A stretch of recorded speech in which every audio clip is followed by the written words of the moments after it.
पुण्यश्लोक अहिल्यादेवी होळकर शेतकरी कर्जमुक्ती योजनेतील पात्र शेतकऱ्यांची पहिली यादी। या यादीतील पात्र शेतकऱ्यांच्या खात्यामध्ये आषाढी एकादशीच्या दिवशी म्हणजे शनिवारी निधी हस्तांतरित केला जाणार आहे। मुख्यमंत्री देवेंद्र फडणवीस यांनी ही मोठी घोषणा केली आहे। या योजनेअंतर्गत पात्र ठरलेल्या शेतकऱ्याची प्रातिनिधिक स्वरूपाची यादी आपण जाहीर करत आहोत। माननीय मुख्यमंत्री महोदय देवेंद्रजी फडणवीस साहेब, उपमुख्यमंत्री एकनाथजी शिंदे साहेब, मुख्यमंत्री उपमुख्यमंत्री आमच्या भगिनी वहिनी सुनेत्रा वहिनी अजित पवार यांच्या नेतृत्वाखाली राज्यातील लाखो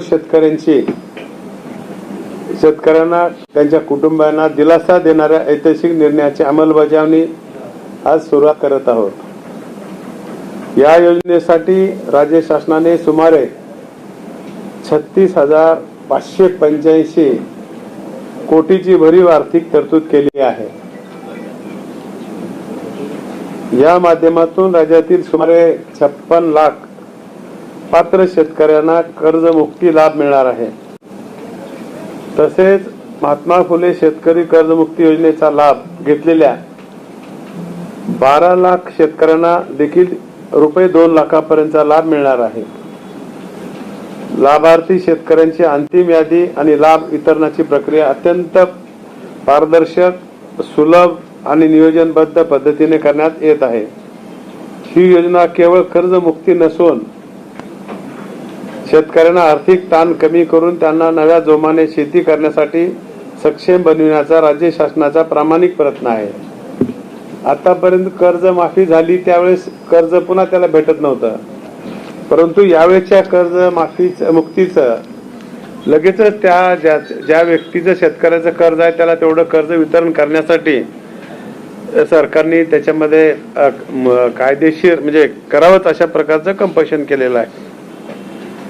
महाराष्ट्रात आतापर्यंत एवढी कर्ज माफी मोठी कधीच झाली नव्हती आणि अतिशय पारदर्शक पद्धतीने हे काम या ठिकाणी केलेलं आहे। 12 लाख शेतकऱ्यांना त्या ठिकाणी आपण पुन्हा याच्यामध्ये समावेश केला। आकडा तोच आहे, पण त्यांना 50,000 द्यायचं मान्य केलं होतं, पण लोकांची मागणी आणि गरज लक्षात घेता त्यांना देखील 2 लाख रुपयापर्यंत दिलेला आहे आकडा, आणि त्याची आकडेवारी मी आपल्या समोर डिटेल देऊ शकतो की 56 लाख शेतकरी 36,585 हा त्यांचा आकडा होता। त्याच्यामध्ये काही लोकांच्या मागण्या आणि आम्हाला त्याच्यात काही गरज वाटली प्रशासनाला। 12 लाख शेतकरी महात्मा फुले योजनेचा लाभ घेतलेल्या शेतकऱ्यांना रुपये 50,000 ऐवजी 2 लाख रुपये अशा प्रकारे त्याची 36,585 वरचा आकडा आहे आणि 12 लाख शेतकऱ्याचा 4,395 कोटीचा आहे। एकूण आपले शेतकरी सभासदाची संख्या 56 लाखाचा आहे आणि अमाऊंट आहे 40,980 कोटी रुपये। आम्ही आपल्याला सांगितलं होतं की आज आमचं पूर्ण होईल। आम्हाला अजून परत सांगू, हा 56 लाख शेतकरी सुरुवातीला आपण सांगितलेले 36,585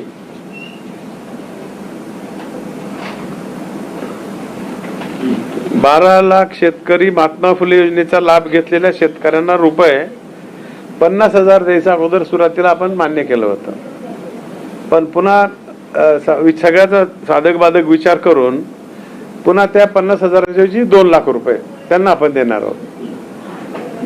त्याची अमाऊंट खाली झालेली 4,395 कोटी,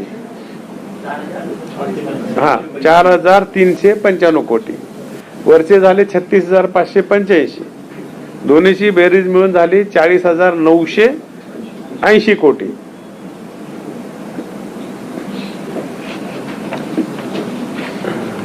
आणि मग त्याच्यामध्ये पुनर्गठित आलं, ह्या सगळ्या गोष्टी ओटीएस आलं, ह्या सगळ्या गोष्टीचा अभ्यास करून या ठिकाणी दिलेला आहे।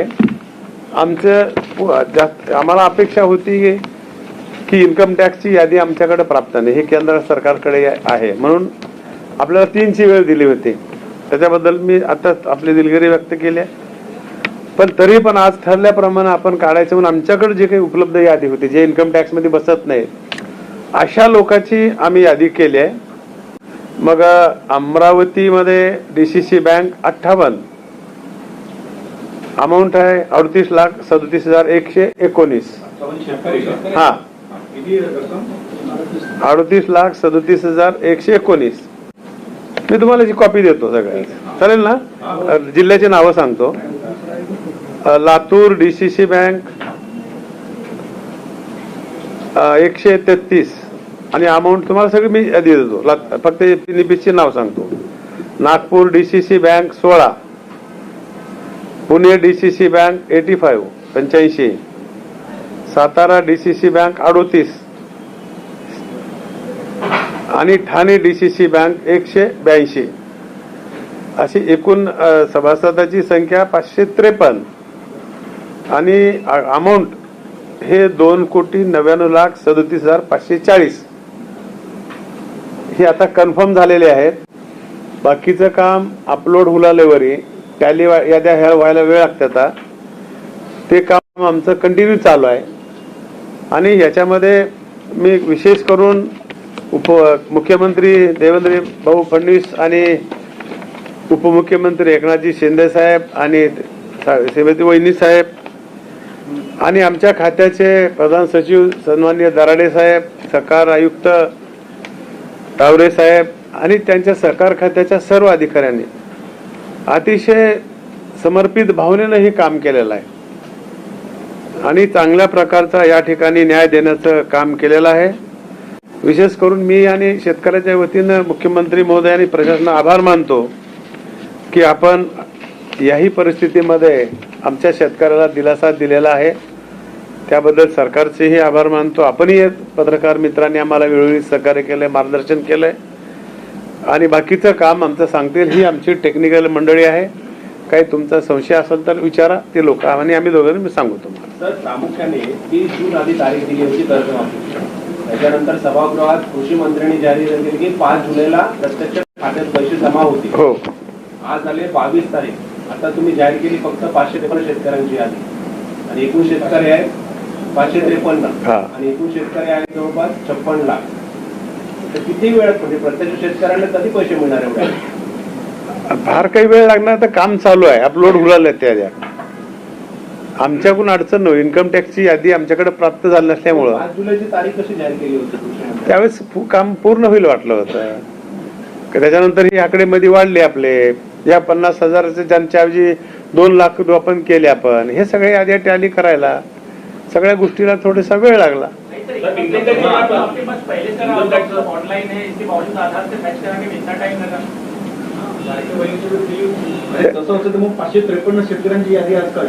आमच्याकडे आणि आमच्याकडे आता ह्या आभार करायचं ठरलं आपल्याकडे. आज करायचं म्हणजे करायचं. मी सांगितलं होतं, काल सकाळी सांगितलं. मग आपल्याकडे ह्याच्यामध्ये चुका होणार नाहीत अशा प्रकारची यादी आमच्याकडे तयार होती. आम्ही तर पूर्णच करायचं ठरवलं होतं, पण आम्हाला तिकडून थोडासा उशीर झाला. दिल्लीच्या तिकडून जी आम्हाला माहिती मिळायला पाहिजे होती ती भेटली नाही. त्याच्या आणि आता कंटिन्यू चालू आहे. आधी असं सांगू शकतो की उद्यापर्यंत पैकी होऊ शकतं. हे एक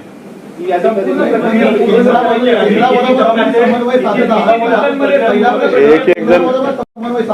दुसरा प्रश्न, केंद्राने काही डेडलाईन तुम्हाला दिली आहे का? आणि तिसरा प्रश्न, शेतकऱ्यांनी कसं कळेल की आम्ही पात्र झालो की नाही? आणि किती टप्प्यामध्ये तुम्ही डिक्लेअर करणार? पुन्हा आकडेवारी? नाही, आता आकडेवारी तर डिक्लेअर केलेलेच आहे.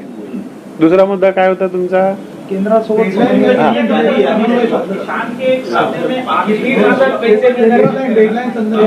आम्ही समन्वय साधतोय. दररोज मी स्वतः चेअरमन CBDT आणि माझा आवाज केंद्रासोबत आमचा दररोज डेली समन्वय आहे. मी स्वतः chairman CBDT central board of direct taxes यांच्याशी स्वतः डायरेक्टली बोलतोय. त्याचबरोबर DG सिस्टीम त्यांच्यासोबत मी स्वतः आणि त्यांचं सगळ्यांचं सहकार्य आहे. आमचा MOU वगैरे सर्व झाला आहे आणि आम्ही आज डेटा पुश करायला सुरुवात केलेली आहे. आणि त्यात तो डेटा पुश करत असताना खूप मोठ्या प्रमाणावरती हा एवढा मोठा डेटा आहे आणि त्याच्या आपण 6 वर्षाचा इन्कम टॅक्स हा सर्व 56 लाख शेतकऱ्यांचा व्हेरीफाय करणार. गिगाबाईटमध्ये त्याचे परम्युटेशन कॉम्बिनेशन खूप आहेत. त्यामुळे त्याला किती वेळ लागेल त्यामुळे सांगता येत नाही. कदाचित त्यांची सिस्टीम जर फास्ट काम केलं तर आम्हाला उद्या सुद्धा संपूर्ण डेटा मिळू शकेल. फक्त आपल्याला एकच अडचण आहे की बाकी सगळे आपण हे लावलेत, त्याच्यामध्ये फिल्टर लावलेत, केंद्र शासनाचे, राज्य शासनाचे एम्प्लॉईज, आजी माजी खासदार, आमदार, मंत्री सगळे हे फिल्टर झालेत. आता फक्त इन्कम टॅक्स फीचा एवढा एक लास्ट फिल्टर राहिला आहे की जे ऑलरेडी इन्कम टॅक्स पे करतायत की शेती बाह्य उत्पन्नातनं, त्यांना आपल्याला लाभ द्यायचा नाही. श्रीमंत शेतकऱ्यांना बेसिकली आपल्याला हा लाभ. राज्यातील शेतकऱ्यांसाठी अत्यंत महत्त्वाची अपडेट समोर आलेली आहे. पुण्यश्लोक अहिल्यादेवी होळकर शेतकरी कर्जमुक्ती योजनेअंतर्गत लाभार्थी यादी आणि निधी वितरणाबाबत मोठी माहिती समोर आलेली आहे. मिळालेल्या माहितीनुसार कर्जमाफीची प्रक्रिया अंतिम टप्प्यात असून पात्र शेतकऱ्यांच्या याद्या टप्प्याटप्प्याने तयार केल्या जात आहेत. शासनाकडून याद्यांची पुनर्पडताळणीचे काम सुरू असल्यामुळे कोणताही पात्र शेतकरी वंचित राहू नये आणि अपात्र व्यक्तीला लाभ मिळू नये यासाठी विशेष काळजी घेतली जात आहे. मुख्यमंत्री देवेंद्र फडणवीस यांनी सांगितले की शेतकऱ्यांसाठी जाहीर करण्यात आलेल्या मदत पॅकेजपैकी मोठ्या प्रमाणावर निधी हा मंजूर करण्यात आला असून काही निधी अगोदरच वितरित झाला आहे. उर्वरित निधी सुद्धा लवकरच शेतकऱ्यांच्या खात्यामध्ये जमा केला जाणार आहे. सरकारच्या म्हणण्यानुसार अनेक जिल्ह्यांमध्ये निधी टप्प्याटप्प्याने वितरित होत आहे. काही ठिकाणी बँक खाते, जमिनीची नोंद, मल्टिपल होल्डिंग किंवा इतर तांत्रिक कारणांमुळे विलंब होत आहे. या सर्व त्रुटी दूर करण्याचे काम प्रशासनाकडून सुरू आहे. तसेच ज्या शेतकऱ्यांची माहिती ॲग्री स्टॉकमध्ये उपलब्ध आहे त्यांच्यासाठी प्रक्रिया अधिक जलद करण्यात आलेली आहे. आवश्यक त्या प्रकरणांमध्ये ई-KYCची अट लागू केली जात असल्याचेही त्यांनी सांगितले आहे. या दरम्यान सहकार मंत्री यांनी कर्जमाफीच्या लाभार्थी याद्यांबाबत प्रक्रिया सुरू असल्याचे सांगितले असून अंतिम लाभार्थ्यांच्या खात्यामध्ये निधी वर्ग करण्याचे उद्दिष्ट जुलैच्या अखेरीस पूर्ण करण्याचा प्रयत्न करण्याचे नमूद केले आहे. सर्वात महत्त्वाची सूचना म्हणजे सोशल मीडियावर फिरणाऱ्या कोणत्याही लाभार्थी यादीवर विश्वास ठेवण्यापूर्वी ती संबंधित जिल्हा प्रशासन, बँक किंवा शासनाच्या अधिकृत माध्यमातून पडताळून बघा. शासनाकडून अधिकृत यादी प्रसिद्ध झाल्यानंतरच ती अंतिम मानावी. अशा शेतकरी योजनांच्या अचूक आणि ताज्या अपडेटसाठी आमच्या चॅनलला सबस्क्राईब करा. चला तर भेटूया नवीन व्हिडिओमध्ये नवीन अपडेटसह.